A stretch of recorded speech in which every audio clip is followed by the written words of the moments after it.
আমি একটা শেখ হাসিনাকে জিজ্ঞাসা করছি, আপনি কি এই বাংলাদেশের সন্তান? এরকম সাংঘাতিক কাজ করলেন কিভাবে?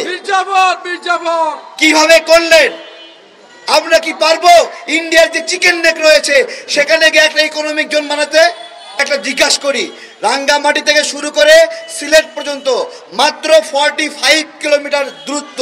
এই 45 কিলোমিটার দূরত্ব দেখেন ইন্ডিয়া আমাদেরকে দেয় নাই, যে এদিকে রাস্তায় গেলে 45 কিলোমিটার, যদি ঘুরে যেতে হয় চট্টগ্রাম দিয়ে রাঙ্গামাটি থেকে 400 কিলোমিটার যেতে হয়, 400 কিলোমিটার। আমার কথা হলো আমি ভারতের কাছে 45 কিলোমিটার পাইলাম না, কিন্তু 400 কিলোমিটার ঘুরে যাচ্ছি, কিন্তু ভারতকে 1500 কিলোমিটার বাঁচানোর জন্য আমি 400 কিলোমিটারের ট্রানজিট দিলাম কেন? যেই ফেনী চট্টগ্রাম মিরসরাইয়ে ইকোনমিক জোন দিয়েছে শেখ হাসিনা, আমি একটা শেখ হাসিনাকে জিজ্ঞাসা করছি, আপনি কি এই বাংলাদেশের সন্তান? এরকম সাংঘাতিক কাজ করলেন কিভাবে? কিভাবে করলেন? আমরা কি পারবো ইন্ডিয়ার যে চিকেন নেক রয়েছে সেখানে গিয়ে একটা ইকোনমিক জোন বানাতে? ওইখান থেকে শুধুমাত্র যাওয়া আসার রাস্তা যাই, নেপাল, ভুটান, চায়নায় যাব, সেটাই আমরা কখনো পাইনি। তাহলে এইখানে আমরা ফেনী মিরসরাইয়ে কিভাবে এই অঞ্চলটা দিলাম?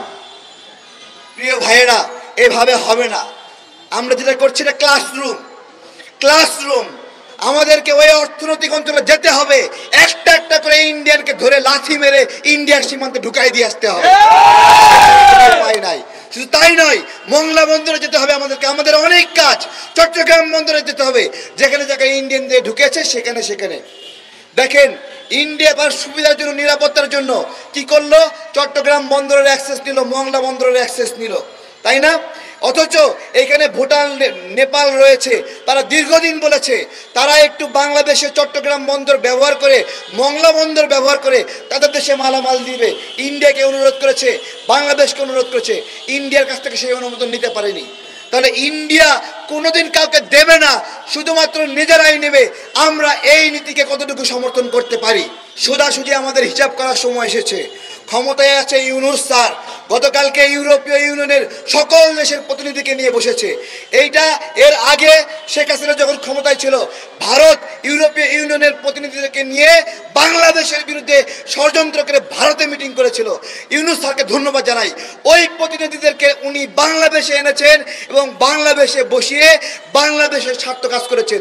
এবং মিটিংয়ের একদিনের মধ্যে 8টা দেশের ভিসা প্রসেসিং বাংলাদেশে শুরু হয়ে গেছে। সুতরাং আমরা স্লোগান দেব, ইউনূস না মোদি, ইউনূস না মোদি, দিল্লি না ঢাকা, দিল্লি না